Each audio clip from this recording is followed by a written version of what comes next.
10 फरवरी के दिन से इस दिन विश्व दलहन दिवस यानी वर्ल्ड पल्सेस डे मनाया जाता है। अब दालें तो हम सब खाते हैं, लेकिन इस पर एक पूरा दिन समर्पित करने के पीछे संयुक्त राष्ट्र के खाद्य और कृषि संगठन यानी FAO का क्या मकसद हो सकता है? हाँ, ये एक बहुत अच्छा सवाल है, क्योंकि इसका जवाब सिर्फ हमारी खाने की थाली तक ही सीमित नहीं है। अच्छा। जी, दालों की आप कह सकती हैं 3 बड़ी खूबियां हैं। पहली, पोषण।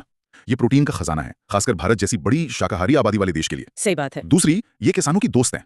इन्हें उगाने में पानी कम लगता है और ये खुद जमीन को उपजाऊ बनाती हैं। और तीसरी खूबी सबसे अहम है, ये सतत विकास लक्ष्य 2 यानी जीरो हंगर को हासिल करने में मदद करती हैं। आपने कहा कि दालें खुद जमीन को उपजाऊ बनाते हैं। मैंने इसके बारे में पढ़ा है, इसे नाइट्रोजन फिक्सेशन कहते हैं।